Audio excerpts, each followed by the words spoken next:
So, ladies and gentlemen, good evening. I'm Alan Chandler, and I am principally, or started my Petroliana interest as a interested person in classic cars, quite frankly, pretty well from where you guys are mostly interested in.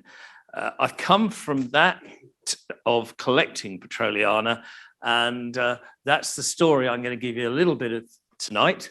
I'm going to go through some of the different sectors of it so you understand it. All the photographs are from my garage at home, all from my collection, and we talk about some of the different fields. The first half I'm going to talk, and the second half I'm going to involve you guys as well. I wasn't expecting to see any particular Petroliana specialists in the room tonight, but unfortunately for me there are half a dozen of them, so if I get it wrong, I've got a feeling they'll probably put me right at some stage. So I'm going to tell you a story of just myself. Petroliana for me is not a business, it's a hobby. The garage there is in my house, or my home, in the corner of the garden, and I built it about 20 years ago. I did quite a lot of it myself. I didn't do the brickwork, but it took the bricklayer 18 months to lay it because it's quite big altogether. What you can see there is half the garage. Now, I built this from a classic car collector's point of view, and you can see there four doors, four double doors, but there is, in fact, if you could see the whole picture from the top, there are 8 double doors there to take 8 classic cars, because any one of you guys that's got a fair collection of classic cars knows, even if you've got a big shed, normally there's only a double door, and you take the 2 out at the front, and after that the others become a bit harder work, and the ones at the back rarely ever go out. So I built this classic car garage as in a circle, so that literally I could walk down there and take any one of the cars out without having to move others to do it.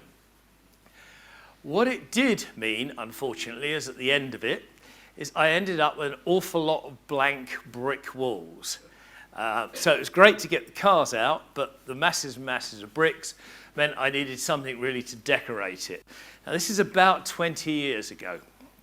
So with my wife, we found the nearest and closest auction, and there was a chap selling up his collection. It was being done by H&H Auctions at the time. And we got the catalogue, and remember, I knew nothing about it at all. I'd been to 1 or 2 auctions in my life, but never a Petroliana auction. So we got the catalogue and ticked off about 20 or 30 enamel signs. They were 30 to 50 quid each, and I thought, right, okay, it's going to cost me £2,000 or £3,000 to decorate all the walls of the garage, and it would be quite a nice feature to have in there. Anyway, we rolled up, and unfortunately about 500 other people rolled up as well. And as a result, the £30 enamel sign was £300 to £500 each. Multiply that by 30, and basically it was an amount of money that was just too much to go and blow, not knowing anything about the subject. So we came away with not one single enamel sign. But I did buy 3 little petrol pumps, restored. One was a skeleton pump, one was a T8, which I'll show you an example of later on, and the other was an Avery Hardle CH1, which again I'll show you. And these were just very simple petrol pumps, restored. They sat in the corner of my shed for a couple of months because the garage wasn't quite finished. And I looked at them and I thought, well, these are supposed to be restored. Now, I don't have, as many of you do have, an engineering or a motor car background in terms of the mechanics, although I was interested in driving them and being involved with them for quite a long time. But I don't have engineering skills. My background is I'm a retailer, or was before I retired, and it was a challenge. But I thought, no, I can do a better job than these restored pumps are presented as. So I took the first one to bits, quite enjoyed it. I did the other 2. It took me a couple of months, learnt a bit along the way. I thought, yes, that was great fun, and decided to start to see if I could buy another one or some other ones and see what I could read about it. Now, the interesting thing about British Petroliana is there is very, very little written about it. Quite a lot about the American stuff. There are no dedicated magazines, and it's quite a broad field. So that caused me a relatively slow learning curve, but something that was quite interesting to do because, as I said, no one else had particularly written very much about it. I met a few people along the way, learned quite a bit about it, and decided, right, okay, it was fun restoring those pumps. Mentally, it was quite good to do, so I thought, right, I'm going to buy some more. 20 years later, there are 174 restored pumps in the garage, about 450 globes, 1,000 enamel signs, etc., etc. It's one of the largest Petroliana collections put together, probably in this country, possibly the world. There's a couple of others. It's not on public display because it's in my garden at home. So it's not an open museum as such. I still think of it as my garage, but it's become quite an interesting hobby to do, and it's been an interesting story to learn. The story of petrol obviously started right back in the early 1900s, slightly in the late 1800s, with one particular company. It was a company called Capel Leonard in the East End of London, and there's a couple of their brochures there which shows just how far we've come. If you look at the date on the bottom left-hand corner, which is June 1899, so somewhere around about here, and that was a book issued on petrol, what it is, where it can be obtained, and useful information to autocarists.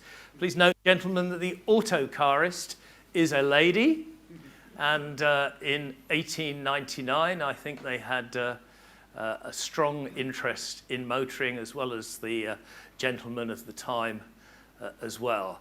Interestingly, you could buy petrol in 1899 from 125 places, only 125 places in the whole of the UK. And you couldn't buy it from petrol pumps, you could buy it in 2-gallon cans, and that was the distribution network. So you think about yourself going out for a run in the car on a Sunday, you had to be fairly self-sufficient because there was very little support.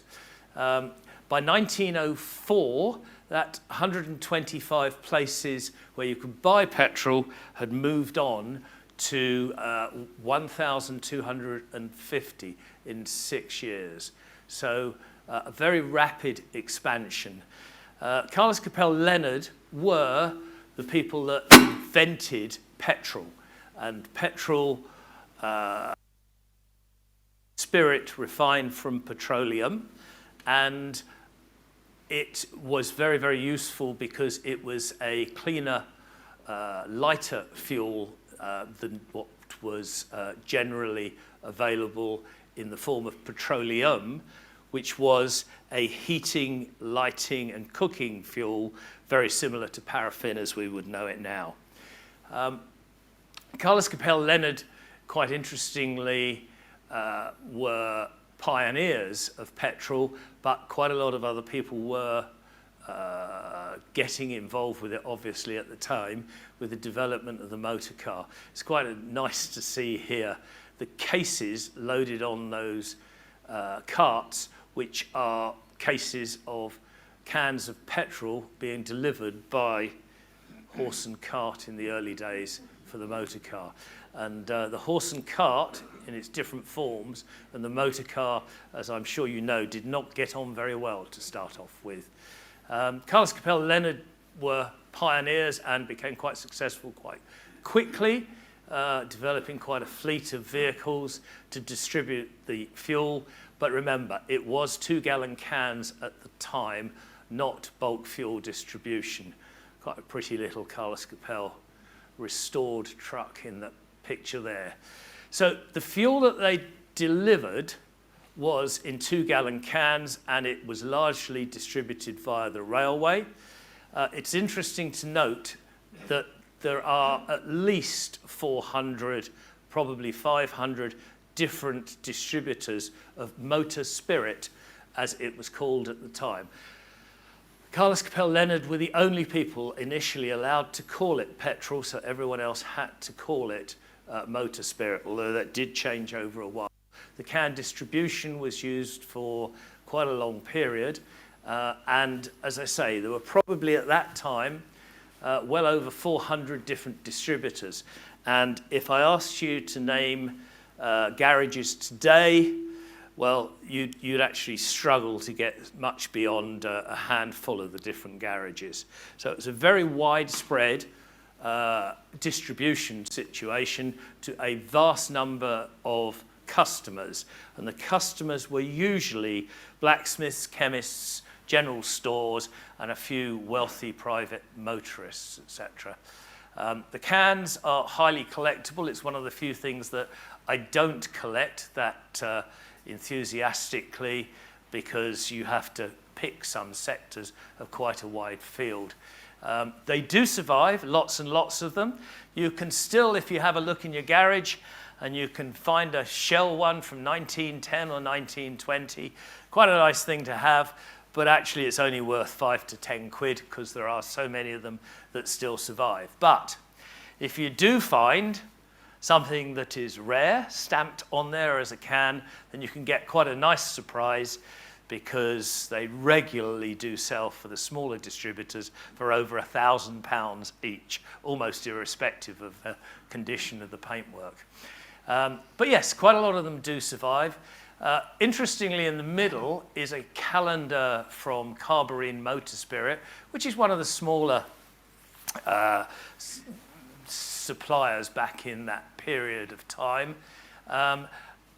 What is incredible to think has survived is the calendar that's right in the center of the picture here, which, if you look carefully at the top up here, the calendar is dated 1909, and what you see there is the January page, and they are the tear-off pages that you would have torn off the calendar to use it right the way through to December. And amazingly, that little piece of cardboard, which is about the size of a calendar, 1909, complete and intact, which is quite remarkable after all that long period of time. You ordered your fuel, if you're a private motorist in most cases, using a postcard stating on the back what you wanted, and it usually ended up being delivered to you via the railway system, etc.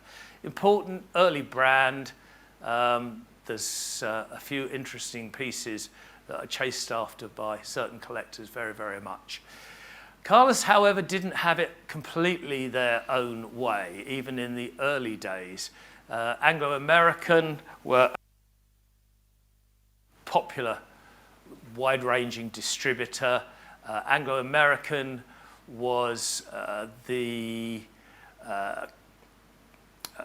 English brand of Standard Oil, and they used the Prax Spirit as their brand, which they distributed in this country here. Redline or Union Petroleum Products was another one of their competitors, and again, you can see what that truck is delivering in the early 1900s is cans of motor spirit. That it's taken from, and it's showing a bulk delivery, White Rose Finest American Lamp Oil, which is the bulk delivery here, which is the cooking and heating fuel. And if you look on the side of the vehicle here, then you'll see then there is the Prax motor spirit being delivered by the same method. Now, in my garage at home is this wonderful horse-drawn cart, and to me, because it was a horse-drawn cart that was delivering motor spirit around the country. On the back of the cart, behind the driver's seat, is this bulk container of Royal Standard lamp oil. So the lamp oil would have been the bulk tanker spirit that was being shipped and carried in, and the motor spirit in the 2-gallon cans. The lamp oil was far less flammable than the motor spirit. The motor spirit could actually only be shipped in most instances in these 2-gallon cans because of the risk of fire on it. But it's lovely to think that that has survived.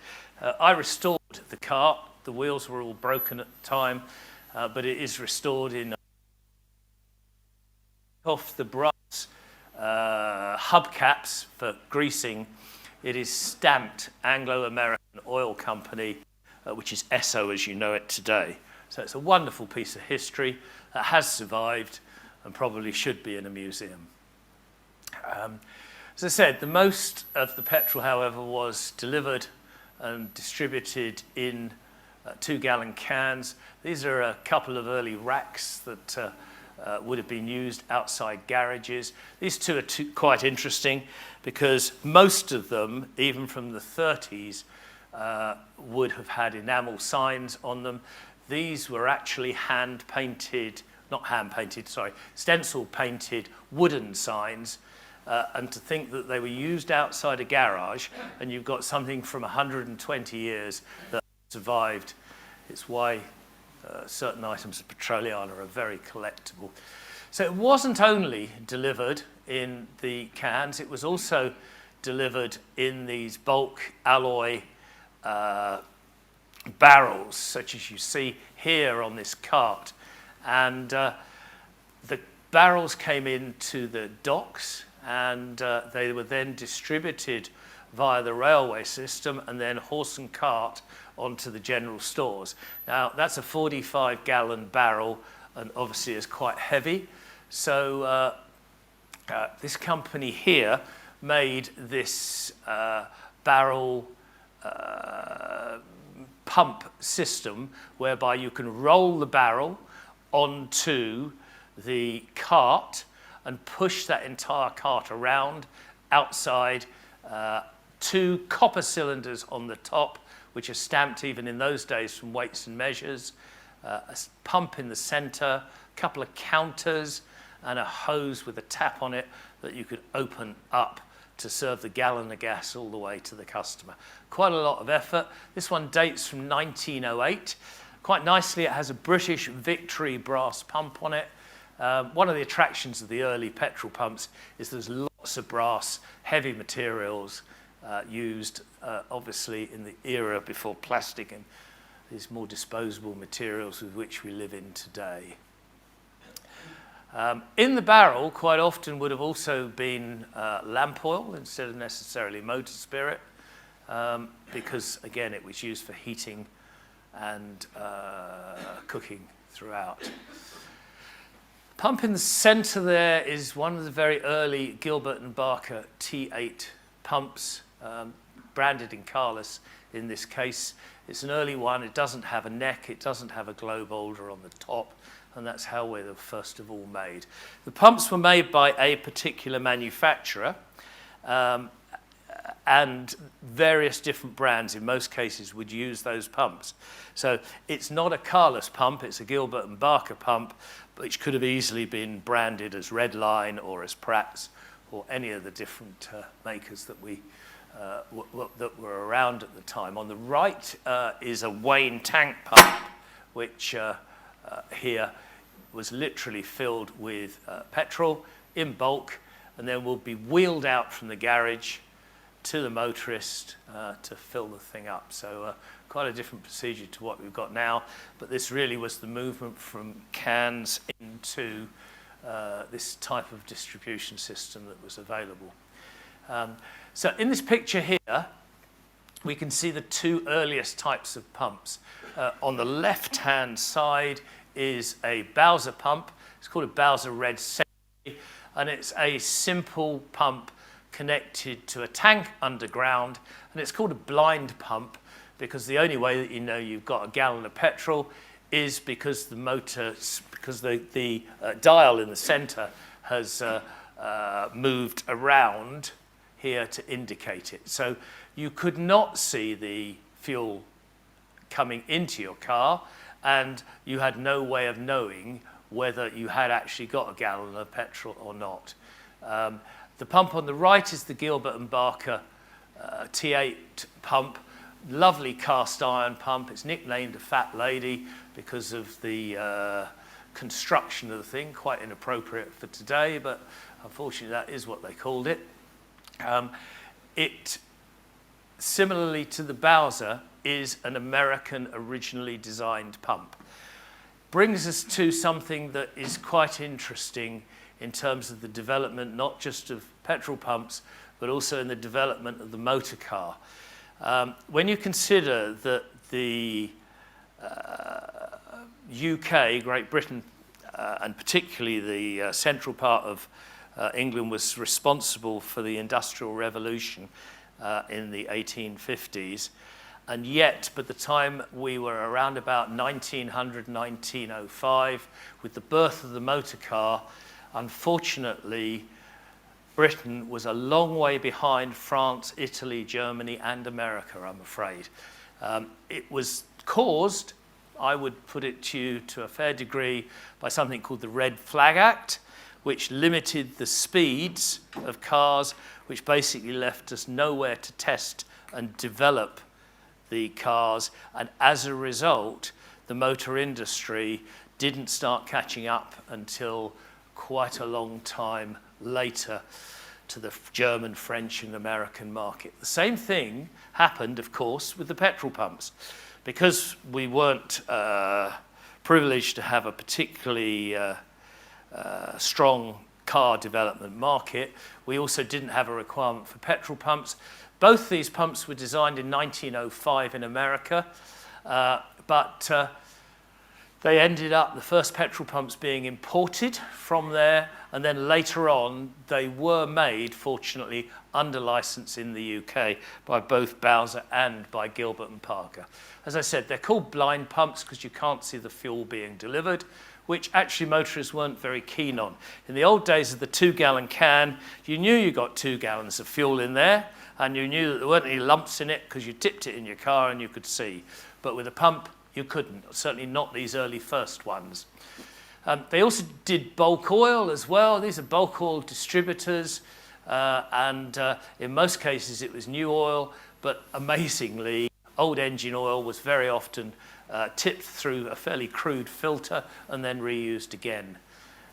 These 3 items here are early petroleum distributing cabinets. This one here, you can see it's European by its writing here, and it served the fuel out of one of these 5 taps, and they dispatched a litre, half a litre, 5 litres, etc. when you opened the tap.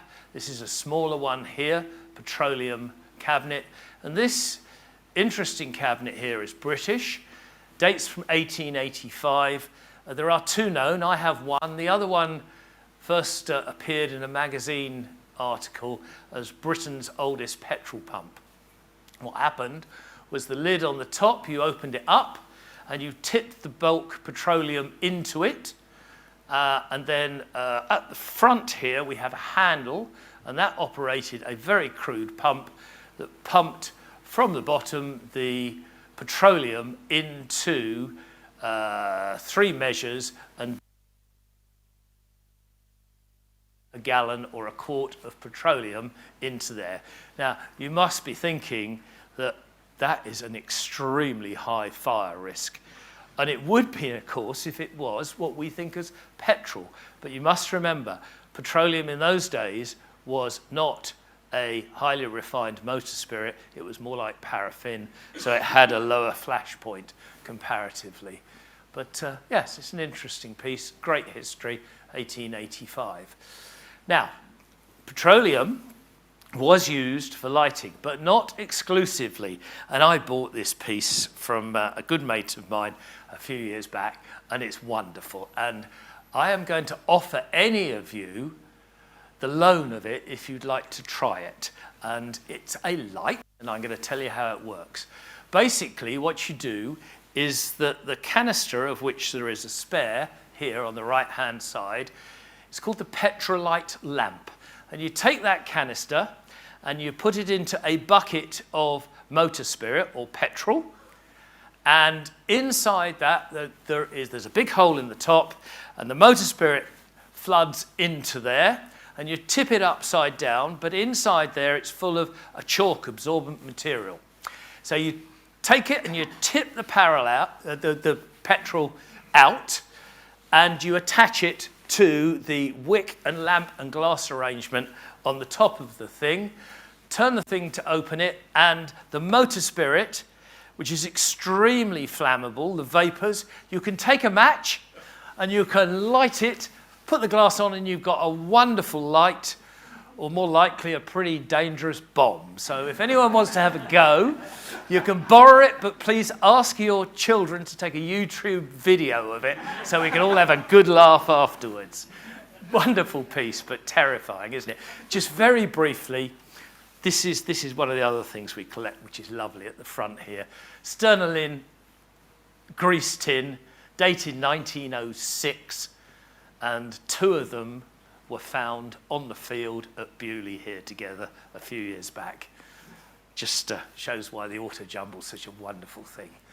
The petrol pump's got a bit more sophisticated. In the back centre corner here is a Wayne pump. It's a lovely early blind pump, non-visible pump, where on counterbalance chains the cabinet comes up to slide over the mechanism to protect the pump from at night. But it's a lovely piece, and they do come up every now and then. Bulk oil, this is a Prax Motor Spirit cabinet. They turn up, they're not expensive. If you want to collect and restore something that's not going to cost you very much money, they are great fun to do. We probably won't get time to talk about it tonight, but there are different ways of restoring this stuff. Very, very quickly, if you look at the pump on the right, the 1908 Prax pump here, and I did the restoration myself in the early days. It's restored. It has been hand painted. It's not sprayed, which in my opinion is not a good thing to do to these early 1900 pumps, but it is very often done. But you see it's pretty crisp and it's pretty shiny. If you look at the cabinet to the left, which if we get time at the end, I can show you some more detailed pictures of. It's been restored to look a little more mature and older, and yet it is all actually brand new paintwork. And it's quite an interesting aspect when it comes to restoring this stuff as to how it should look. So we moved from the early blind pumps into visible pumps. The pump in the center with the BP on it. You'll see there's some glass cylinders there. And this enabled the motorists to see the fuel that they were getting, and those gallon cylinders were sealed and they were checked by weights and measures to see that you genuinely were getting your gallon of fuel. They're quite high, quite difficult for people to collect. They're very, very heavy. They can be 10 foot tall easily without the globe on it. You need a crane or a block and tackle off of a steel beam to actually stand the things upright, and in real use they were often filled with concrete. Inch-thick cast iron bases to them to counterbalance the top, and they were tall. The reason they were tall was because they were gravity-fed pumps. You used the pump to pump the fuel from the underground tank into the glass cylinders, and then by gravity they fell down through the pipe and delivered it into the car. On the top sat a globe, which are highly collectible today. It is very easy to pay more for the globe than the pump if you want to put an original on it, but we'll come to them later on. Right. In the centre here is a wonderful piece of engineering as a petrol pump. Now you think this is all about delivering a gallon of petrol. So this cabinet stands 10 foot high. It has rotating steel doors to close it up at night on here. A pump at the bottom here that pumps from the tank up into these copper weights and measures secured cylinders. You then have a lever here which has got a cog mechanism that when you push it from left to right, each of these copper machined brass cylinders releases a gearing that is a gallon of fuel, and that flows down into this, what's called a signal box. in that signal box here, the fuel flowed down, and these indicators didn't rise up, the full one, until the signal box was completely full. And that very elaborately showed you the colour and clarity of your motor spirit and the fact that you were getting a gallon of fuel. And each time you moved the arm in the centre from one position to the other, these cogs rotated and these brass cones released the fuel. As I say, a fantastic amount of effort. It was made by Silver King in Birmingham in 1932. It's the only one known to exist. It's a wonderful piece. They weren't the only manufacturers. The Prax one, well, the pump in Prax colours there, is made by Victory in England. It's nice to see an English pump. And in the centre there is a Hammond. It's called a church window pump. That's the red one there, and it's one of 5 that they did. Again, early 1920s and British, all in my garage, which the pictures are. Wonderful brass mechanism again, really good quality engineering. It was a wreck when I bought it, but because it was made of decent materials, you can take it to bits and start again. Another example is an Abbey pump on the left-hand side there, which again is a pretty rare pump and English, which is nice to see. Shell changed the world when it came to petrol distribution, and it's a story that still tells today. Back in the 1920s, garages were independently owned, independently run, and the garage owner decided what petrol he was going to sell. As I said, there were hundreds of different distributors, and what they were looking to do was to get into as many garages as they could. So quite often you come across a country garage that would have half a dozen petrol pumps outside, all of different brands, etc. Shell wanted to get more of the marketplace, and they quite cleverly wanted to dominate these independently owned businesses. So what they offered was the opportunity for the garage owner to get the pump for absolutely nothing. At the time, most of the motor spirit was distributed in 2-gallon cans. So Shell came along and said, right, we'll give you this lovely pump to go outside the garage,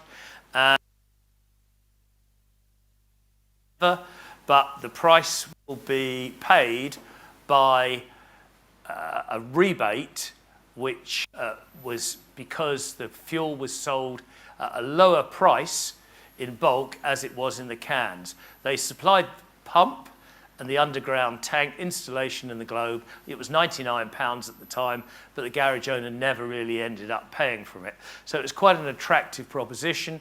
The only condition was you could only sell Shell petrol from that pump, which basically gave Shell its first monopoly situation into independently owned garage pumps, a monopoly that has probably now moved on to the stage where Shell own most of their own petrol stations, and they're a totally vertically integrated business, from the import of the petroleum, the refinement, shipping, the road distribution, the pricing and the marketing, and just about everything involved in it. So very, very successful. In fact, so successful that Shell ended up with 5 different manufacturers making pumps exclusively for Shell.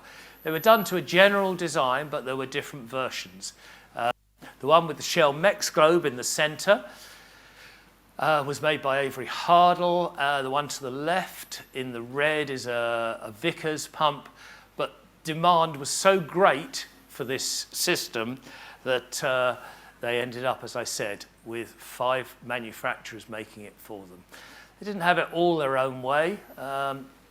This is a pump made by Hammond, and it's a 5-gallon visible pump.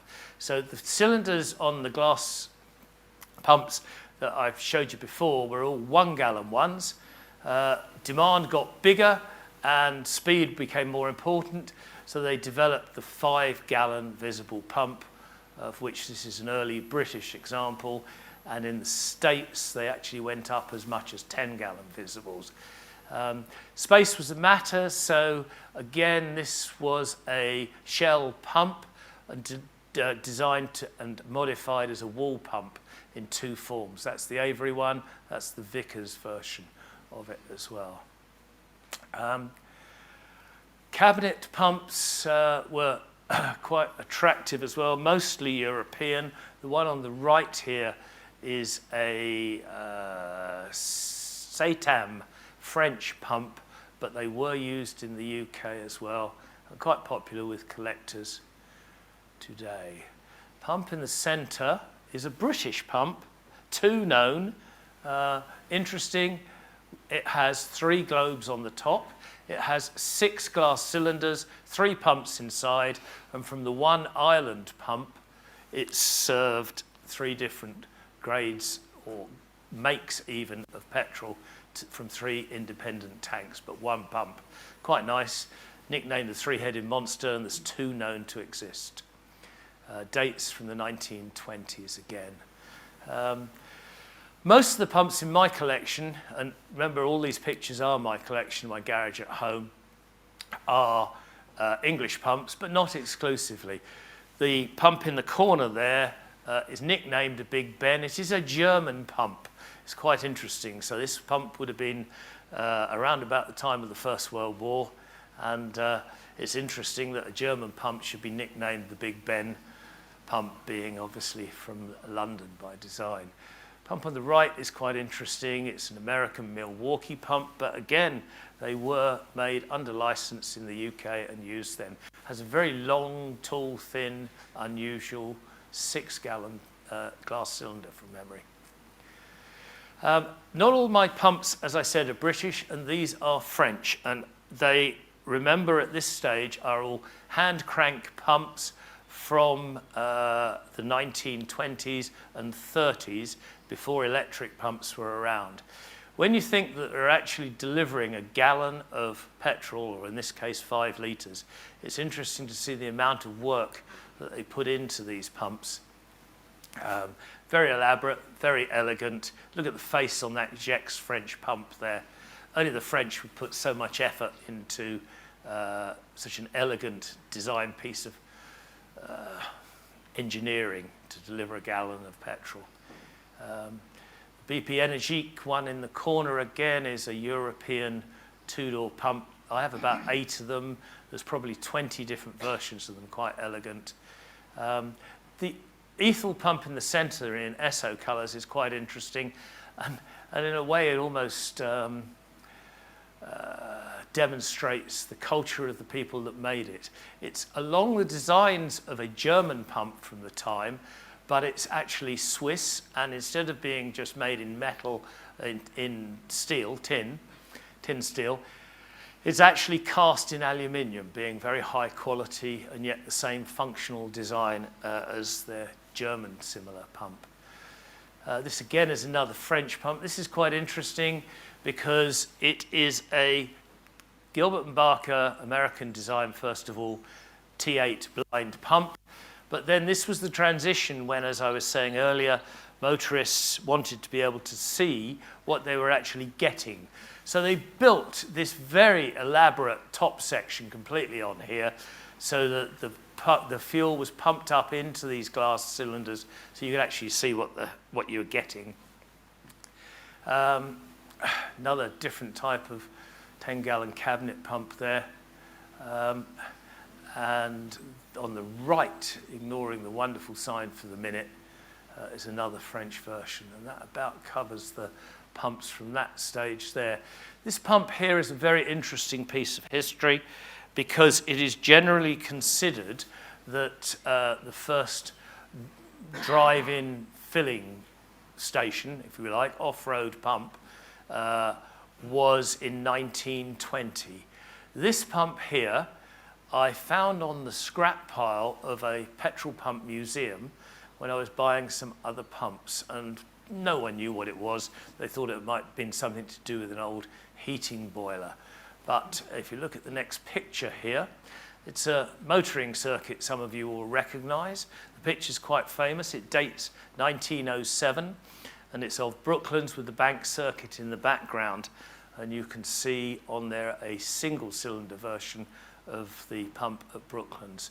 The double-cylinder version was also used in one of the other areas there as well. So possibly the first petrol pump that one was able to use in that way. So quite nice. Brooklands was very important to the early development of motoring, as of course you all know. This gentleman over on, whoops, let's get the pointer rather than that. This gentleman over on the bottom left-hand side here is Hugh Lock King, who built Brooklands in 1907. Amazingly, he did it in 9 months. He did it because, again, he wanted to be able to test cars, drive competitively, and we had a speed limit of 20 miles an hour, and he personally paid for, financed, and built it. Built it in 9 months, an incredible achievement, thousands of navvies, and they started in the autumn, and in June 1907 or 8, they had their first motor, 8 I think it was, motor race there. This car is a car which is quite dear to me. It's an Invicta S-Type. No doubt you serious motoring enthusiasts will know all about them. They are quite a small make of car. The S-Type, they only made 77 other cars. This is featured here at Brooklands Circuit, somewhere between 1932 and 1935. We can't identify it closer than that. You may be able to. But it's a lovely picture to own, because today there is the car in my garage at home. Wonderful thing to drive. It's now restored, but kept completely as original as it can be, apart from the paint job. Only one of the panels on the bonnet is not original, where it got lost over the many, many years. But super car. And in the background is a little mock-up of the Brooklands pits to celebrate its history. So, other pumps in my garage, these are all Australian. Wonderful, great big pumps, all hand crank again, used in the outback of Australia. Electricity was in short supply. You probably could drive over there today and still in the outback come across a garage that serves petrol from one of these things there. Pump in the centre is called a Crown pump. It's Dutch. Interestingly, Royal Dutch Shell, the Dutch had very, very few of their own petrol pumps. This was one of the few. To get it into my garage, I had to use the back crane off of a JCB. If you take the crown on the top, or indeed even the cast iron globe, you might just about pick the cast iron globe up with on your own, but the actual crown at the top, it's 2 people or a pallet truck to lift it. Fantastically heavy, 2-inch thick cast iron base at the bottom. Why anyone would want to collect these things is just beyond me, but there you go. Yeah. The Gex black pump in the centre, study it closely. It's a 1930s French pump, but on the top of it is a lamppost. That is a cut-down version of the 1930s situation. The reason it was like that was in the boulevards of France in the early days. They constructed these wonderful boulevards. They wanted symmetry. They had these lovely lampposts all the way down. But the automobile arrived and people needed petrol. And the deal was that Gex would make these visible petrol pumps, which would take the place of a standard lamp, but from the top of it, on the top of it, would be all the rest of the standard cast iron lamp, making the whole thing almost 20 feet high. They are pretty stunning to see in real life. Yeah, where are we? Yeah, so that's the Gex pump with the glass cylinders. Shell version in the corner. Right, so light boxes. So petrol was heavily marketed, and really Petroliana collectors One of the things that they collect is petrol pumps, but right the way across the board, what they collect is petroleum advertising. So here are a few of what are called light boxes. The one here, the Shell Spirit and Oil one, I absolutely love. So remember, these things would have been hanging in the garage, up high, in front of the petrol pumps to advertise their product, which was petroleum spirit and oils, etc. It was lit up at night, but if you look carefully, on the top here are two chimneys. The chimneys are there because they were lit by gaslight, hanging above the motor spirit pumps in a garage. Pretty scary. It wouldn't encourage me as a customer, I can tell you. Light boxes were very popular. Collectors love them now. They make quite strong money. BP Motor Spirit demonstrating the Union Jack at the time. BP is an interesting company, British Petroleum. British Petroleum started off as a European company with German directors. The company was around in the 1910s, but in 1914 they decided that they weren't too keen on having a fuel distributor that was largely German directors. So they nationalised it, and it was in World War I a major supplier of fuel oil, largely, to the ships of the First World War. There's another Shell light box, again, that is gas lit. Red line, ROP, Esso. This is the first time tonight we've come across ROP. You can see underneath it's renowned of petrols. Actually, it stands for Russian oil products. So we'll drift quietly over that one for the moment. Esso Standard Oil. So Esso is the UK brand that went from the Anglo-American oil company using the brand of Prax to Esso. These are 1930s ones, Esso being a derivative of the Standard Oil initials, which was broken up by, or attempted to be broken up by the American government because it dominated the marketplace. It still did. Standard Oil still ended up owning 50 companies rather than one big one. The light boxes are lovely. There are 3, probably 4 different versions of them. They were made by a brilliant light company. There's another collector in the room that I think's got the other 2. This is quite an interesting piece. So, as I said earlier, you could end up with a little village garage that could have half a dozen pumps outside and wasn't very attractive to the country scene. Countryside England didn't like it much. So a British company called Tio & Co., first in conjunction with the Samoa Petrol Company in France, built this petrol pump. On the left-hand side of the gantry is the Tio Samoa pump, and the unique feature of all the Tio pumps is that from one pump they served 6 different brands of fuel.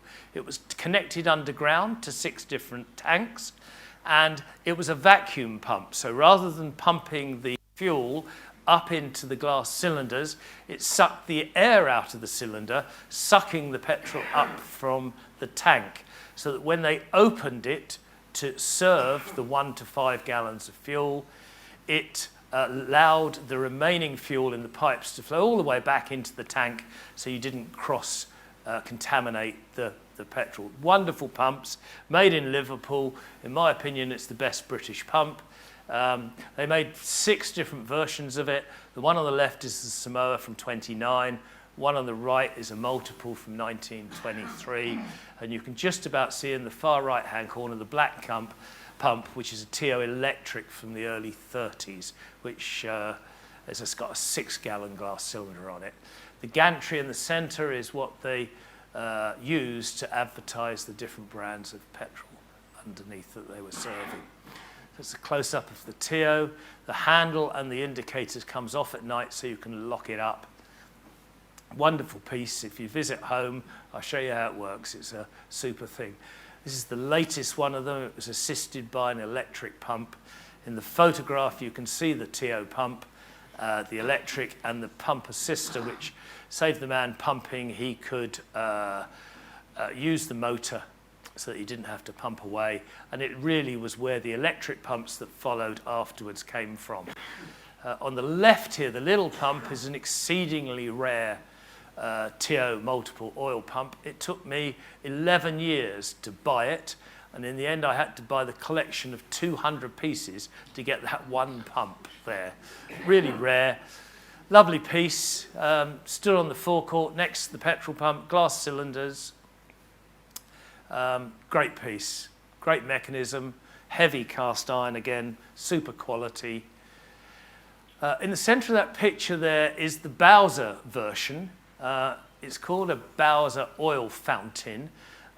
Interesting piece because it brought the 8 different brands of oil out to the forecourt, and it enabled motorists to buy it almost on impulse. Oil, even in those days, was a much more profitable sale than petrol.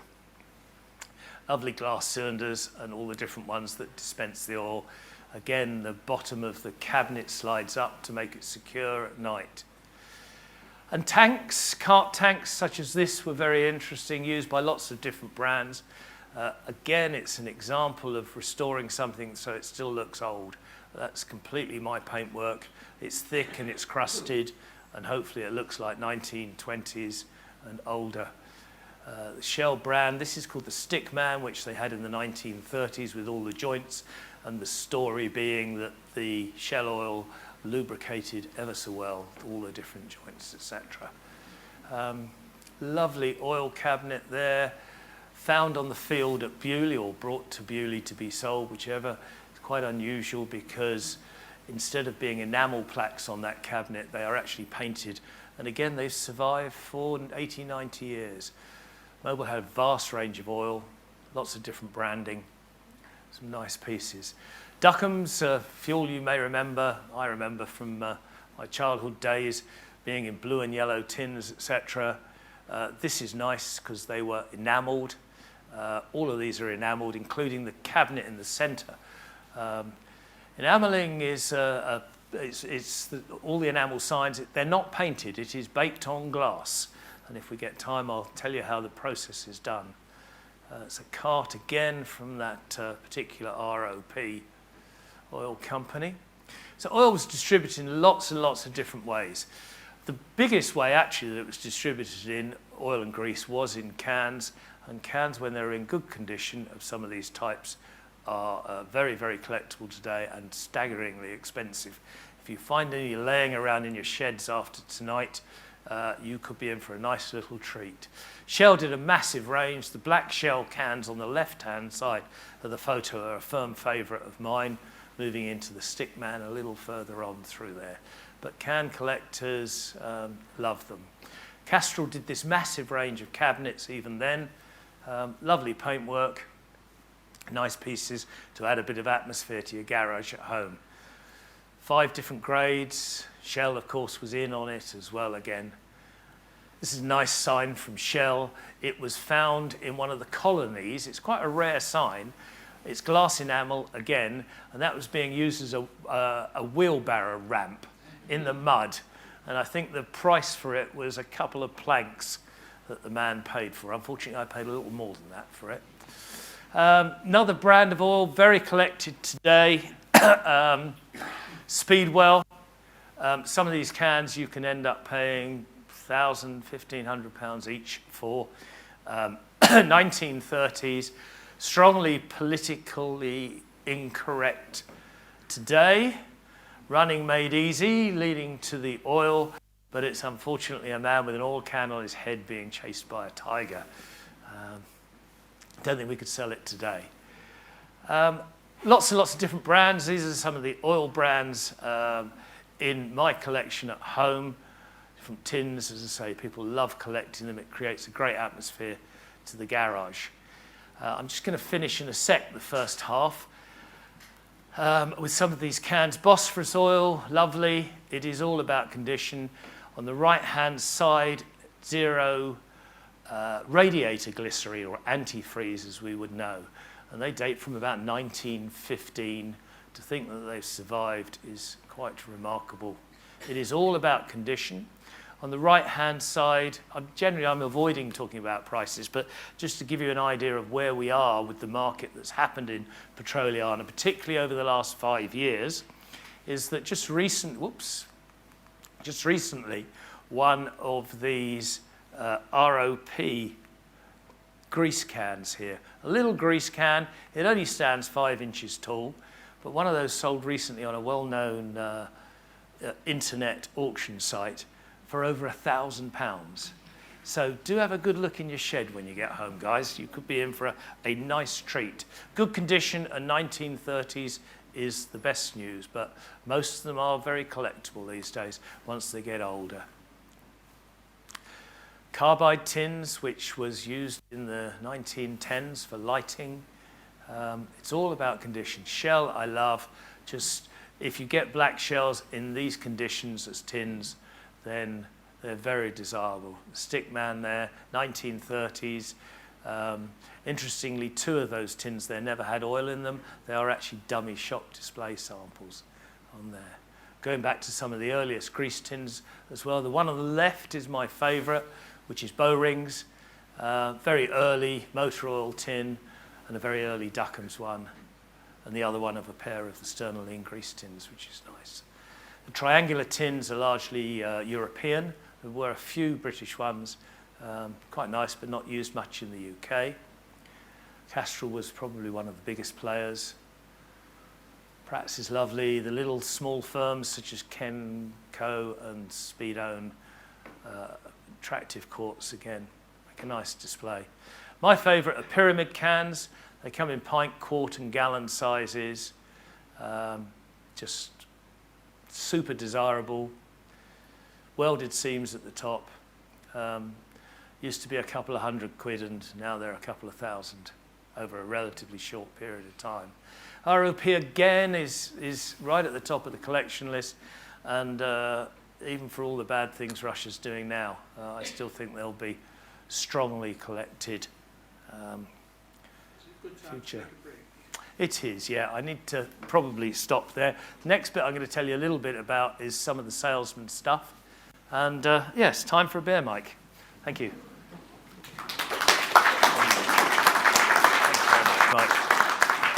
Okay, so all of these different types of oils and petrols needed to be sold to these independent garages. And back in the 20s and 30s, they had the traveling salesmen, the reps of these companies going around and talking to these independent garage owners. A few and not many of their sample cases survive. And this is one of them. It's rather like a little doctor's box from the 1930s. And it's a lovely piece that contains 18 little sample bottles of Shell motor oils, again from the 30s. Lots of different grades and thicknesses and different viscosities. You'd think 18 would have been a vast number of different grades of oils to offer. But on this slide here is an Australian Shell one. This picture shows 2 of the 4 leaves in this Shell salesman's sample thing. So there's double that number of different oil viscosities and types in that one case. And then you can just see down the center all the different greases that were available in the 1930s. So it was a vast range of different oils, some industrial, some for the motor car, etc. How's it survived for 90 years? Again, difficult. This is the Castrol version, which is lovely. It's a heavy steel, purpose-made briefcase, and the case is full of the cutouts that takes the different samples. On the top layer are the different oils and greases Castrol offered. On the layer underneath, some of them brand new in their original 30s packaging, are the dispensers, and then in the case are the engineer's notes, prices, all from the 20s. Lovely Castrol show card from the same period. If you look carefully at the faded background, then you'll see the bicycles, the cars, and the aeroplanes of the age.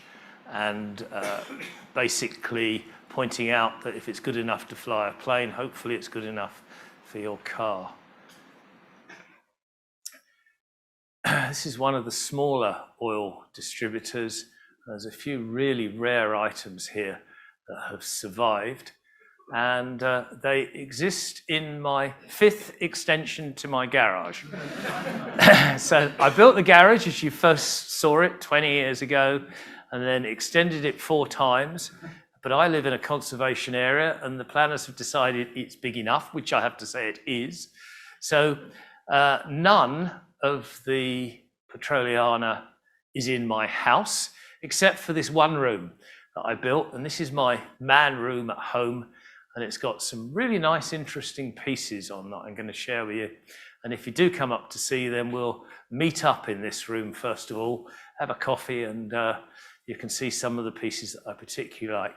Along that top shelf in the alcove are oil globes, and instead of petrol pump globes, which tend to be quite tall, these are smaller, 8-10 inches tall at the most. Quite desirable, small, rarer than petrol globes even. Not all tins were enamel, not all signs were enamel, sorry. This is a lithographed aeroshell sign from the early 30s as well. Wonderful condition when you consider it's only a piece of printed tin. So what we talked about so far on the petrol pumps are these great big 8 to 11 foot tall hand crank pumps.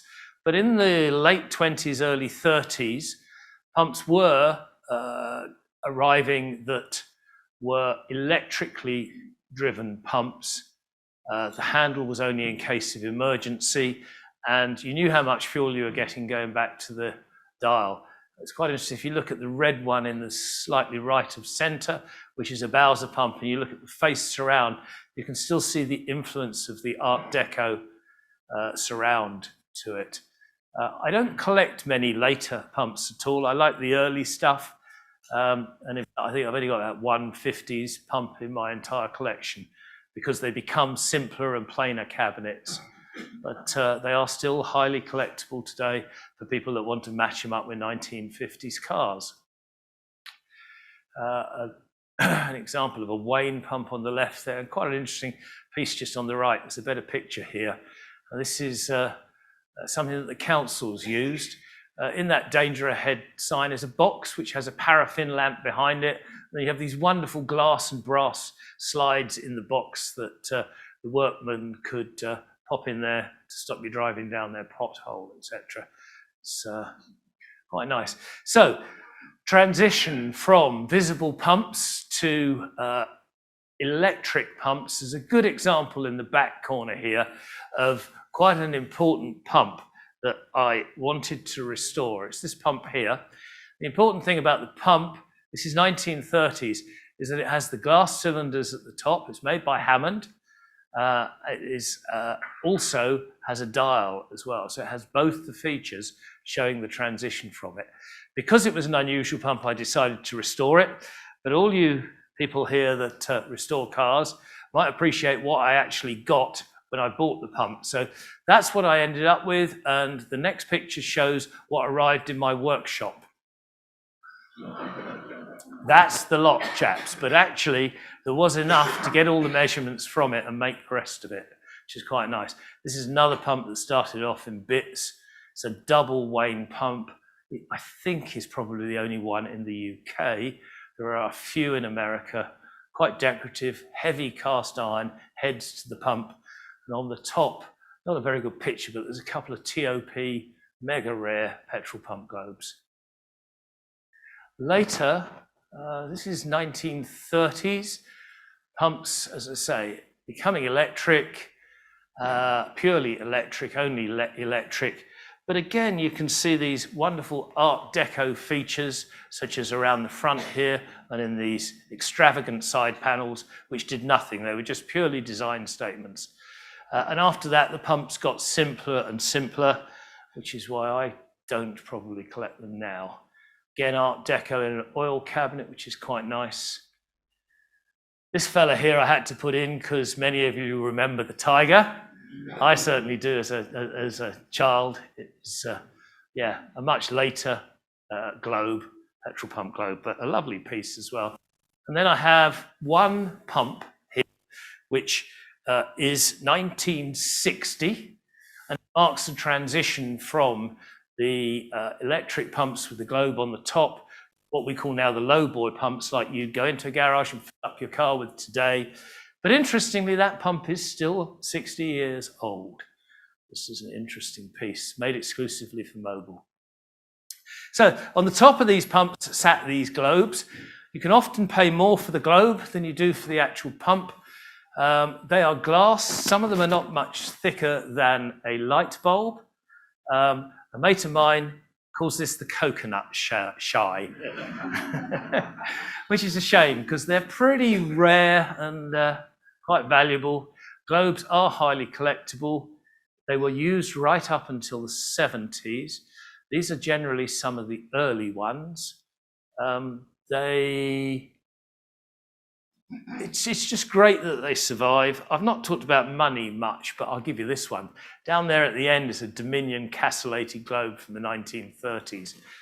And that globe sold last year in slightly better condition for mine, but for £27,000 for one item. So yeah, quite staggering. Some of the other globes in my collection, nice pieces, mostly British. The shell ones, these are called fat shell globes. Not really rare, but they're the right-hand one, which is Crown, is the Irish brand that Shell used, 1930s to 50s. These are the modern Shell globes, used up until the 70s. Lots of variation on them. Some of them are quite commonly available, although very collectible today. Some of them are much rarer, such as the Crown and the Shell. And the blue Super Shell is quite common, but if you come across a white one, you can get excited and book your Caribbean holiday because they're very desirable as well. There were plastic globes used at the very end of the era. I generally, again, don't collect them, but things like that BP Super Mix there is an interesting flamboyant globe. What I do collect, and unfortunately a lot of other people like them as well, are these air towers. I have about 6 or 7 of this particular range. The first one there is the Kismet pump. Kismet made most of the pumps, including the ones branded as Dunlop, were actually made by Kismet. They're very nice. They're heavy cast iron. This one's nicknamed a diver's helmet because of the head on the top of it. It's a fixed head pump. That was pretty well one of the early ones they made. Lovely piece. Then on this picture here, we see Dunlop's variation of it here. This was made for them, has the diver's helmet top and the more angular Art Deco cast iron base. It's 1/2-inch thick cast iron. 2 people could just about carry just the base on its own. They went from the second version here to transition to a top that fitted more in the styling of that, and they moved up to this one here. Same base, but with a much more sympathetic design top to it. The first one, the diver's helmet, the head rotated, but on this one here, they went back to a fixed head for a while, and then in the 50s, they came with this version here, which had a swiveling head again. The interesting factor about all of these air pumps is you see on this 50s one very clearly, there are 2 hoses, and you connected the 2 front wheels, both at the same time, to blow up your tires. And once it's pumped them up, you pressed a balance button in the center, and it balanced the pressure between the 2 tires very, very accurately. And the hoses retract inside the cabinet, which is quite nice. The final version It's a globe bit. Right, so Art Deco again, wall versions here, pulsator pump, nice Art Deco styling. Again, seen in this Kismet one that's through here. Tyres were inflated at 6d pence for a set of 5, which when you think that petrol was a shilling a gallon, and petrol now is about 10 quid a gallon, means they were charging you a fiver to blow up your tyres. So we have some things to be grateful for today, at least. Right, tyres, enamel signs. Right, so let's do tyres. Some of the tyre advertising, in my opinion, is some of the best enamel sign advertising ever. It is fantastic. Now remember, these are not painted signs. These are glass enamel fired in a furnace on steel. In principle, each colour on a sign like that is a separate firing in a furnace. It is molten glass that you end up with that solidifies before the next colour is fired onto it. So providing the kids haven't got it with their air guns and catapults, which most of them have, and it doesn't crack the glass on top of the steel, they can survive with fantastically vibrant colours. They are wonderful. They've become very valuable. Unfortunately, there are many examples these days that are being reproduced in smaller or different sizes. No problem with that, but then there are a few people that are deliberately distressing them, chipping them, rusting them. And only today I got an email from someone that had been out to a local market and bought a version of that, hoping it was real, in about a fifth of its size, and paid 4 times what the sign was effectively worth. Enamel sign collecting is something you need to learn about before you get into it, and particularly be very careful if you try it on the internet. There are a lot of crooks out there. That was a lovely sign. It's very valuable. It's 1913. It's British, from Michelin. Real collector's dream. I love tyre signs. It's one of my top 5 favourite signs. As is also this sign here, the Stepney Big Gripper sign. It's 6 foot by 4 foot of glass enamel. Lovely message, 2 British grippers, the British Bulldog and the Stepney tyres. And you can tell by the style of the tyre that we're on 1910s here in that sign. It's done in 2 sizes. That's the large version of it. Wrapsome sign on the right. Again, lovely pictorial sign. There's a smaller version, simpler, but again, very desirable. Avon, a brand that still survives. Dunlop, lots of interesting product that was developed from them. These are tin lithographed signs. Again, very desirable because they weren't as protected by the glass enamel as the other style. These are actually effectively printed onto tinned steel. This is a lovely one with Dunlop going back. If you look at it very closely, it shows you even then the products that they manufactured. On the left, Dunlop motor tyres. Here, they're solid tyres. These were the pneumatic versions. These were the solid lorry versions. Bicycle tyres, motorcycle tyres, detachable wheels, and of course, importantly, the golf balls. Lots of products. It's amazing condition when you consider, again, that's a lithographed tin sign. Mr. Michelin, we have to love him. I love that sign of him sleeping. It's a light box, so double-sided. This is quite nice as well, playing on the bridge players of the time. Dunlop tyres, win on the rubber on honours. And the plaster frame surround is actually cast with the Dunlop tyre company names on it. I love it. It's just paper, but it's nice. People often think this is a French sign, but actually the Gaulois Tyre Company was an early British company. That's a very early piece from the earliest days.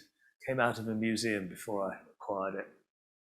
And this, again, you can see how far that little light box goes back to survive. Not in the greatest of condition, but it's a lovely piece of history.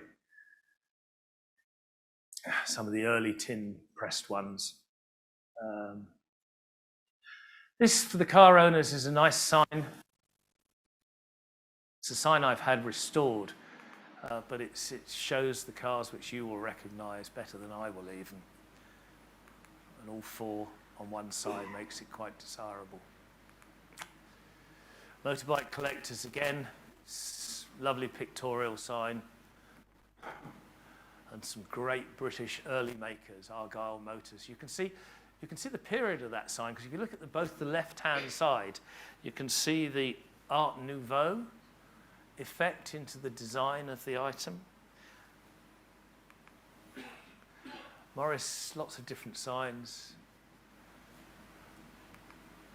Austin didn't make much advertising, but that is one of their enamels that turns up from the period. This is a lovely Austin clock from the 30s. You can always rely on Austin. Marine engines, of course. And we also, sometimes if we've got space, these are quite nice to collect. They show a very early vehicle. They are removal company signs. That one's about 6 foot by 4 foot, so it's quite dramatic, providing you've got a nice big garage to fill. This is quite a famous one from the Maddox one. The wording's lovely. Furniture carpets, house agents, undertakers. Ladies and men's, boys, complete outfitters, gramophones, baby carriages, and sewing machines. Wow. I love this sign here. This is, again, it's very early removing signs. Quite nice for a garage. You look at it closely, it's Taylor's removing system, and that's the cart or the carriage being going on the railways to move it from one part of the country. And then if you look in the background up here, you'll see it's been offloaded onto a cart and being pulled by a team of horses up to the big house. It's a bit different from the budget hire van that we get now, isn't it? But yeah. Wonderful 6-colour enamel sign in 2 forms there. Firestone Tyres did maps of England, Scotland and Ireland. Quite useful, bit of branding, and motorists paid close attention to them. It's all about condition. One of these signs I've actually had to buy 5 versions of to finally get one as good as these. Some of our car brands are well represented in enamel work. That I love. That's actually, it's a German sign, it's a European sign, but you can see just from, with virtually no words, how delighted the early racing driver is with his Dunlop tyres. Interesting early Austin light box where they've used neon to vary the colour. Goes from yellow to orange to red. So cars not only needed petrol, oil and tyres, lots of electrical stuff. Albert Champion was very important in the development of spark plugs. Unfortunately, a fair bit of their advertising has survived. Batteries in light boxes, very, very early. Batteries were originally known as accumulators, you possibly know. You can see one in the bottom right-hand corner here. And there's a sign here coming up in a minute that I love.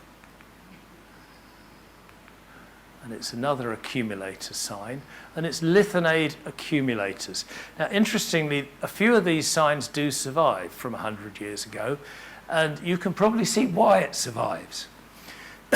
Because it's a printing fault.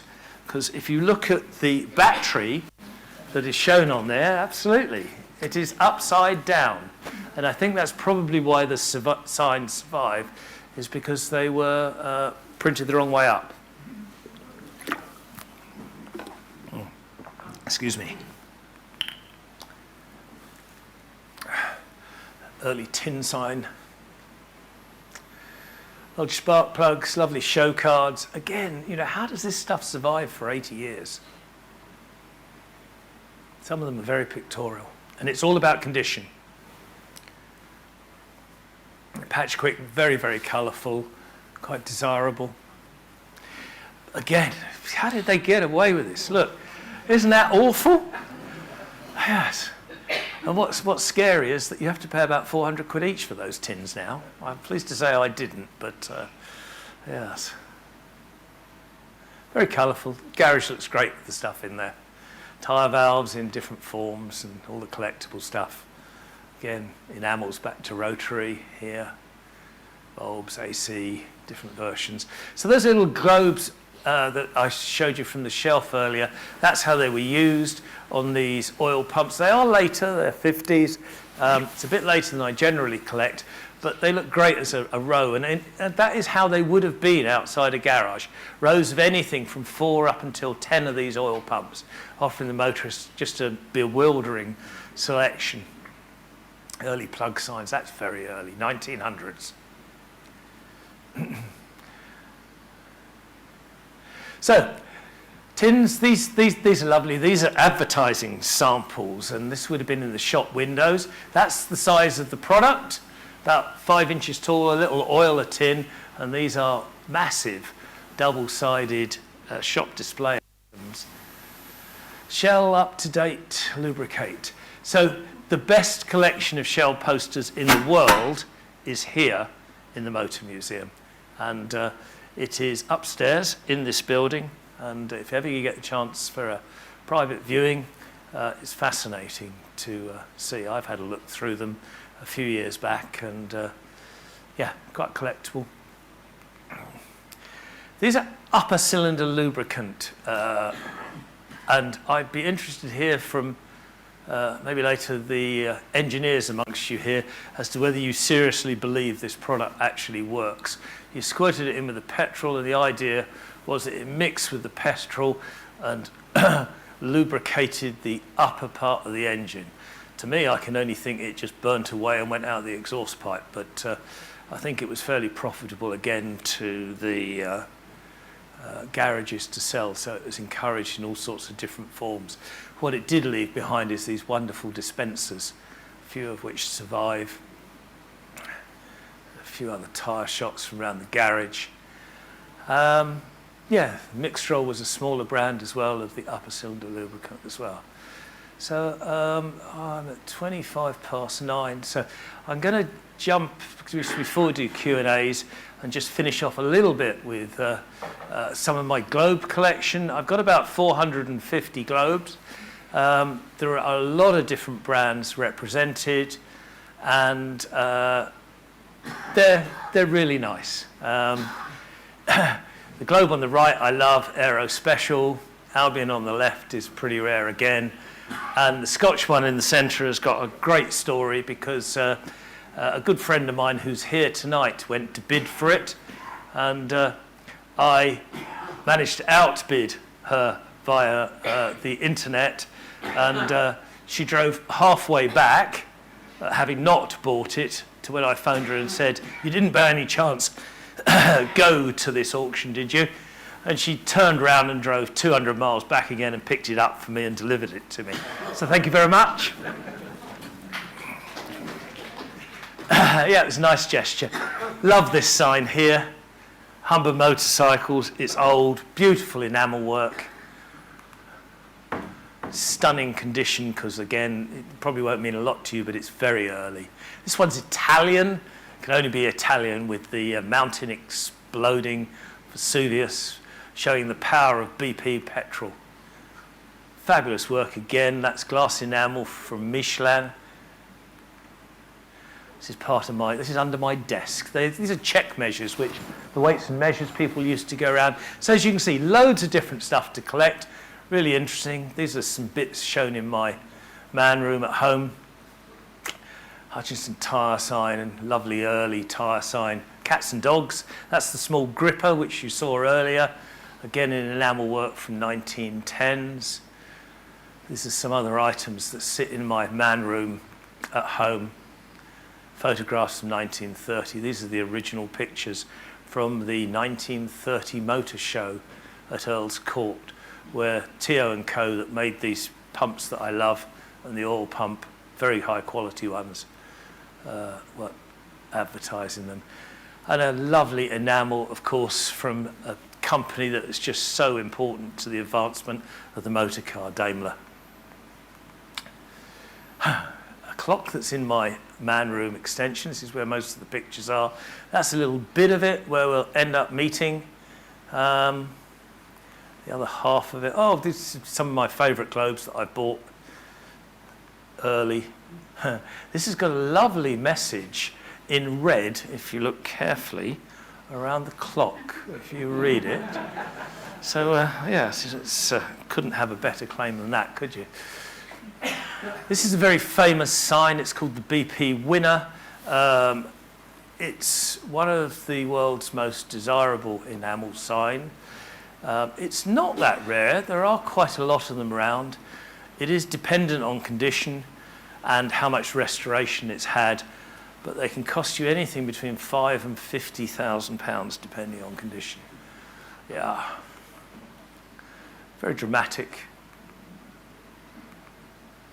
I love this because when you look at it closely, and if you look around the brands, it has Rover, Austin, Morris, Rolls-Royce, Bentley, Humber, and a very small car manufacturer is Invicta, which is lovely. Motor carriages for hire, right from the earliest days. Posters which we'll skip through because they're very well covered here in Shell, in the collection upstairs. But small items to collect. I'll just, if we can have another 5 minutes of this or so. Anyone that wants to start collecting, this is quite a good area. We haven't all got massive garages and lots of space, but even with a small display cabinet, there is some wonderful advertising to collect from the various early manufacturers, particularly the items from 1900 to 1935. Shell did these cards which commemorated different things here. As you open the card on this one, the racing car moves across the sands from left to right, and it tells you a little bit about the product that's in there. And these would have been promotional giveaways. And yeah, you can find them still in Beaulieu Field at the Auto Jumble. They don't take a lot of space to collect. Nice pieces in different forms, clockwork toys, great colours, great marketing, and not a bit of plastic amongst it.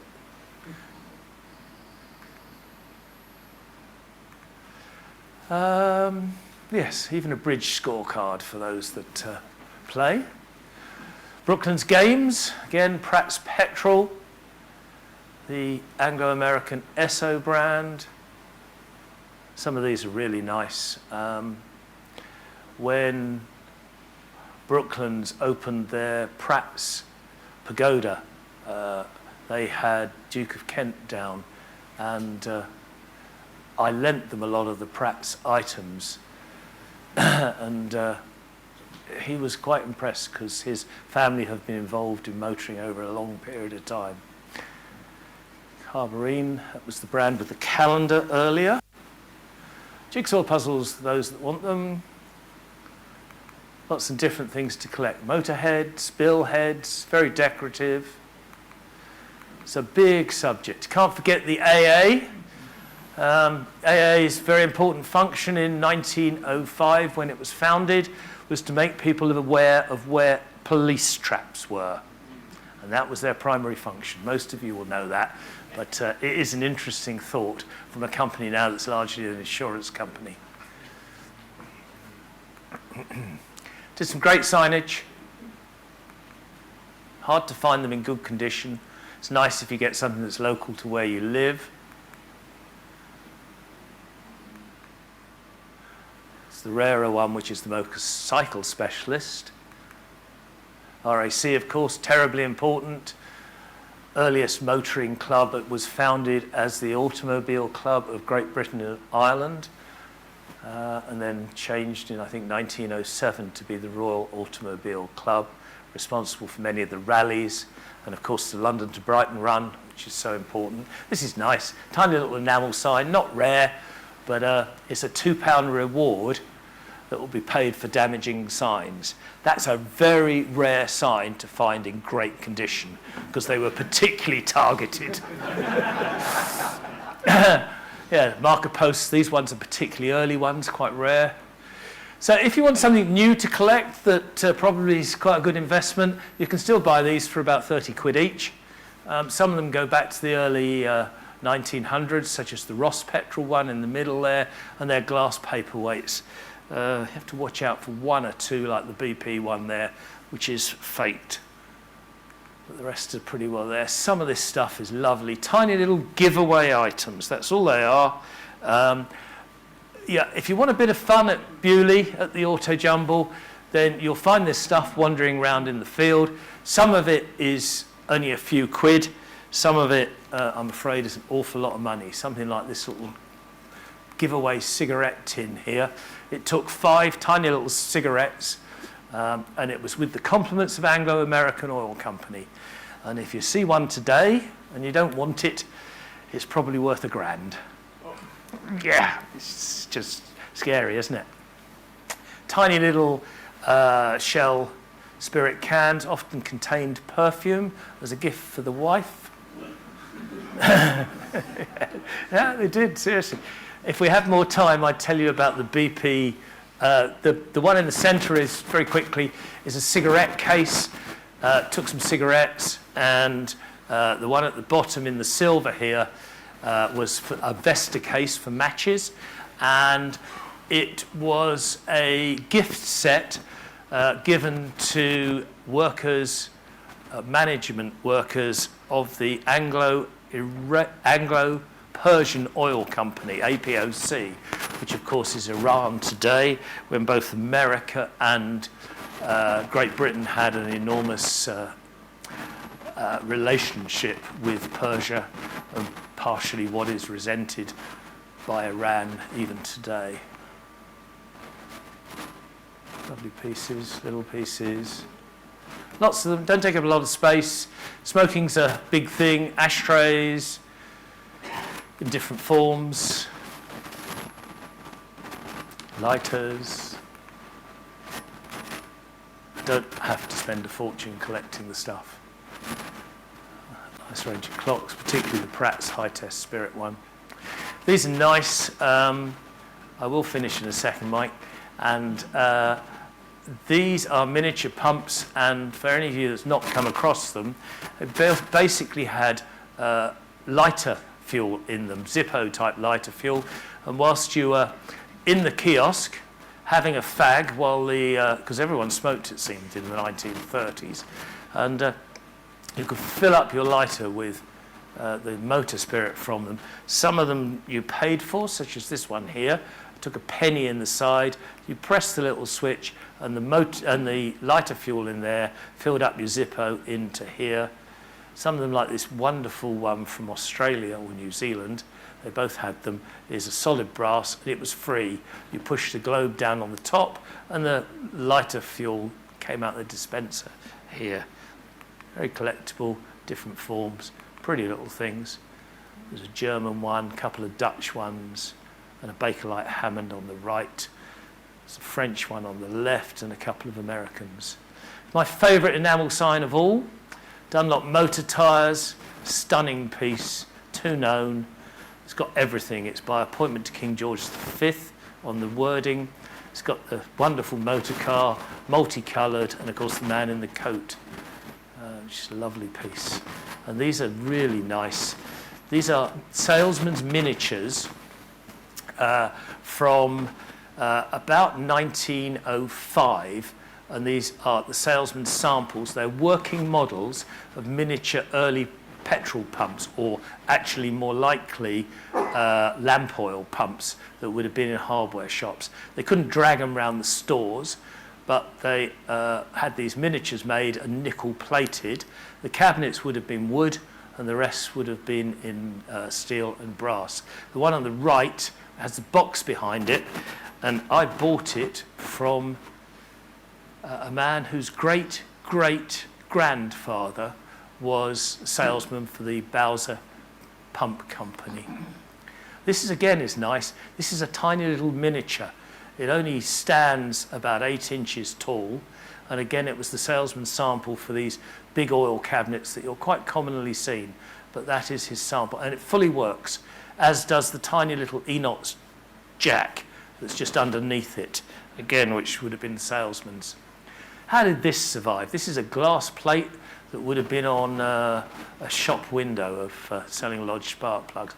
Oh, and I'm going to finish with this one here. I could go on, but I'm going to finish with this one because we've talked quite a lot about the oil companies, but you may remember a few years back, finally, they banned lead in fuel. And when they banned the lead, it was because the oil companies realized it was carcinogenic and the fumes were killing people, etc. And I think you'll remind me, but I think it was about the 1980s maybe the 90s when we banned lead from petrol. And yes, supposedly the oil companies were just finding about it. But there you go, 1930s this tin is. And it's Ethel Gasoline Company, or it's part of Standard Oil in New York. And it says pretty clearly on it, doesn't it? Poison. Do not drop if leaking, and do not breathe the fumes. So they knew even right back then that lead wasn't going to be too good for us.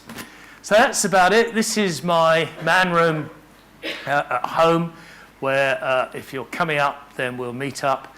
It's some of the different things in the collection. And I hope to see some of you there. Thank you very much. Any questions? Fire away.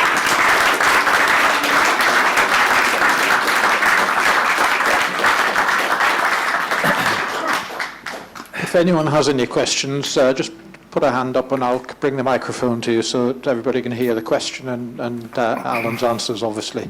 But just before I let you do that, I have one question that's been troubling me as we've been listening to you this evening. You've alluded to forgeries and fakeries. How would one tell whether a metal sign is a fake or an original? Okay. Mike, you've probably touched on the most difficult subject of all in terms of fakes, because that's what they are. Fakes are reproduction enamel signs that are made in the last 20 or 30 years and purported to be items that were made in the 1920s, 30s, possibly 40s. Now, there's nothing wrong with that if that's what you sell them as and they're bright and crisp and new and you're charging someone 50 or 80 quid for a sign and they know what they're buying as a piece of decoration. But unfortunately, with enamel advertising, it has now got so valuable that it is worthwhile for certain crooks to take an enamel sign and then in the workshop deliberately chip off the enamel, acid treat it so it quickly rusts, and sell it off as usually via a small auction house, not a specialist auction house very often because they will get stopped, and to sell it for hundreds of pounds more. I had, as I only pulled up in the car park tonight, a picture of enamel sign sent to me from a collector of signs, very enthusiastic because he had bought this Michelin sign today and he bought it at a local fair, weekly fair, fortunately, and he'd paid £400 for it and he wanted my opinion on the value of it because he checked my website, Googled it, and found that there was only one other of these signs. Unfortunately, the sign he bought was a small reproduction of it, and he paid hundreds of pounds for something that was worth 80 quid.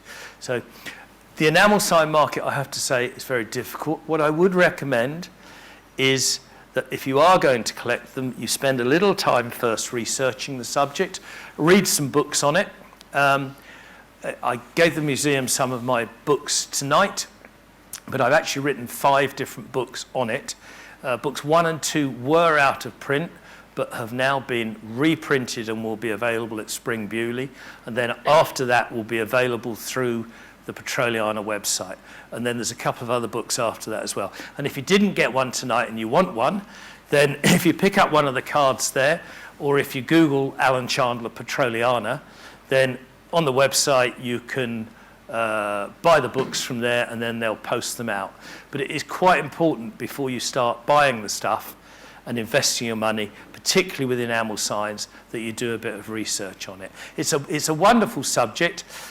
You won't, if you buy the right items, lose money. It's gone up in value fantastically, particularly over the last 5 years. Some of the pieces are insane prices, but there is plenty that is out there to collect, but do watch out for the forgeries if you can. As a final word, if you are in doubt, email me from the Petroliana website or pick up one of the cards there, and you've got my contact details on, and send me a picture of it before you buy it, if you can, and then I'll tell you when I can whether it is right or not. But yeah, thanks. Right, anybody got any questions? If so, signal and I'll bring a microphone. Hold on. That's a very interesting question. Yes, I have. Yeah, the question was, have I got my collection insured? It is insured. My garage has some fairly sophisticated alarm systems. It has laser protection, it has padlocks, and lots of the other different things, and a monitoring system. And for that, yes, I can insure it, but it's not really the point. The problem is if it was stolen, you'd end up with a check, and as you know, more than I do, because you trade in the stuff, how on earth could you go out and replace it? If I gave you any check whatsoever and asked you to go out and buy those 5,000 pieces of Petroliana and gave you a year to do it in, it'd be very difficult. So you can insure the financial aspect of it, but you can't insure the replacement of the product, which is a problem. Good question. Any other questions? Far away. You touched on restoration earlier on and your approach to that. Right. You said you might come back to that. Okay. Yeah, no, we can do restoration. So when I first started restoring about 20 years ago, and my major interest is I am actually a petrol pump restorer. That's what I really like. I've ended up with this collection because I got interested with all the other bits of it as well. Also, I'm running out to some degree of different pumps to restore. So when I first started restoring, I thought, right, okay, it's old and tatty and it needs to be made to look like it was new. But now I don't personally agree that is the best way to do it.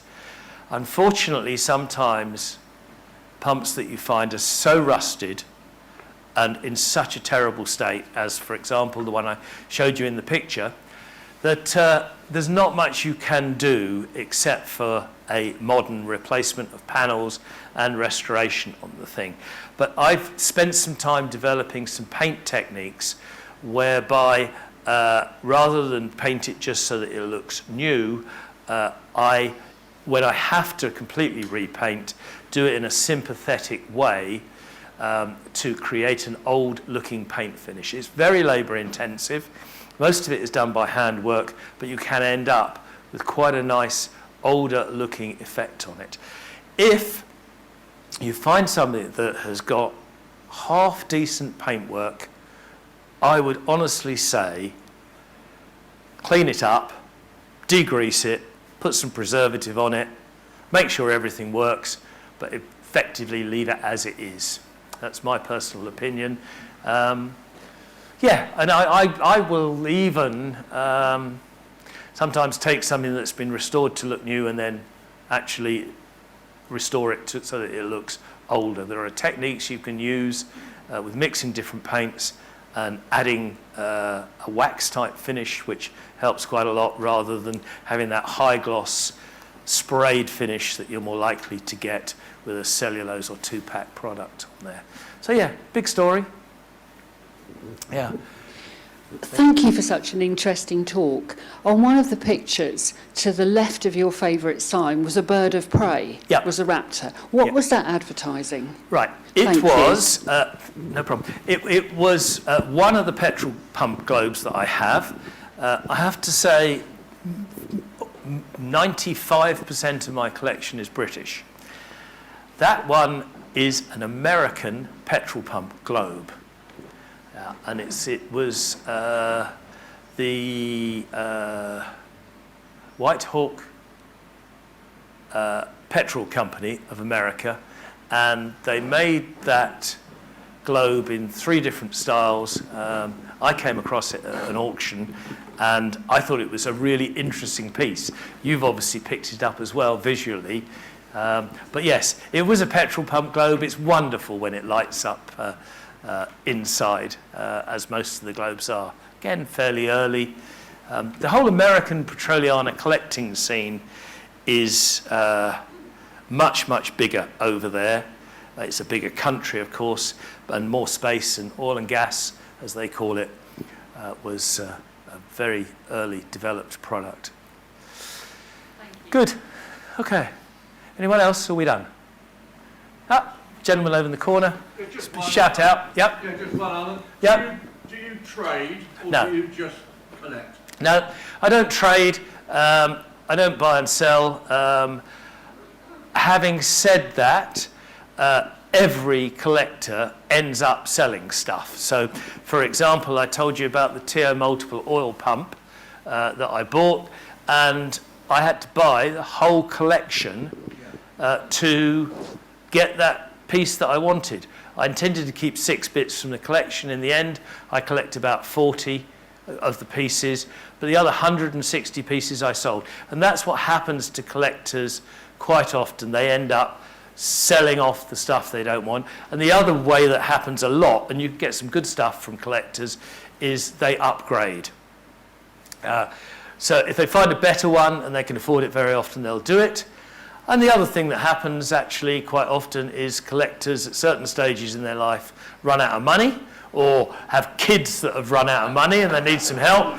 So something in the garage gets sold off. So yeah, so everyone gets involved in it a little bit. We come down to Beaulieu twice a year and we lay it out in the field, and yes, we can sell it. Although I have to say, these days auctions have taken an awful lot of the business, but you will pay a high price at auction, whereas if you come to Beaulieu, you might find a bargain. Thank you. Pleasure. Any other last questions? Thanks very much for coming.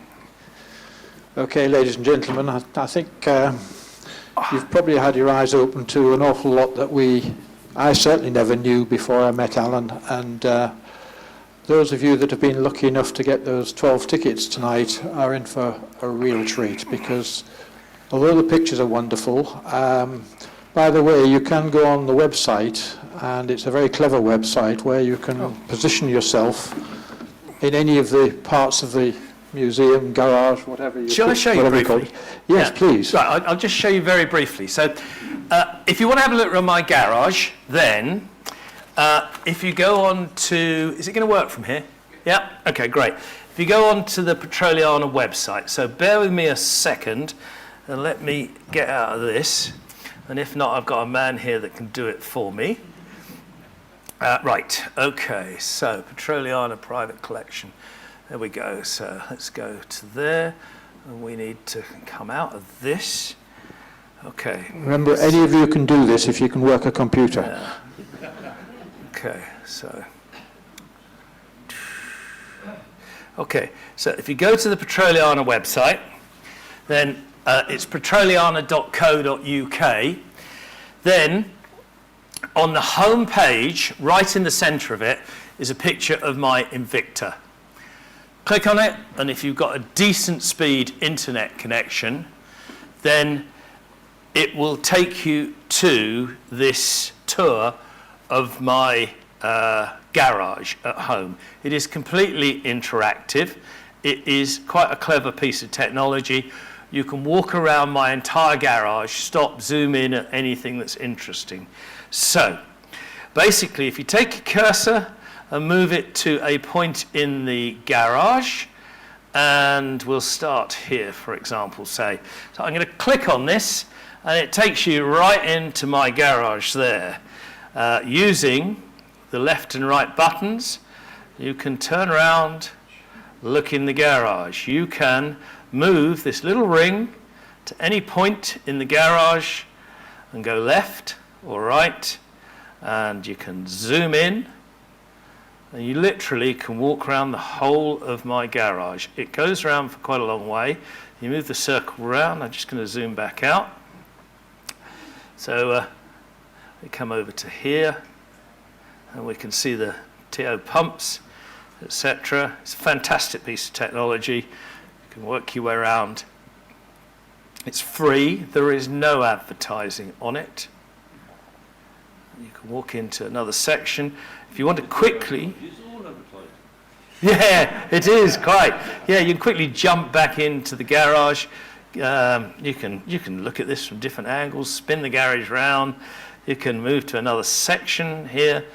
In it goes, and you can walk around, and you can have a look, and you do whatever you want.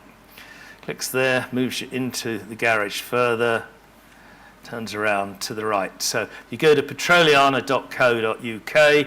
On the home page, click on the upload of this. It's all there, and you can tour around, etc. And there's 5,000 pictures on the website as well. Are you allowed to touch? Are you allowed? To touch. To touch. It's all in the mind, sir. Who cleans it all? Ah!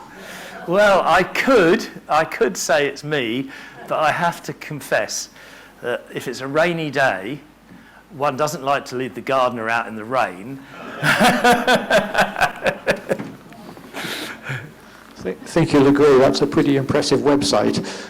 So it does give those of you that were not lucky enough to get that special visit to at least get some flavour of what is there. But I have to say there's no substitute for the reality. Perhaps you'd just like to show your appreciation in the usual way.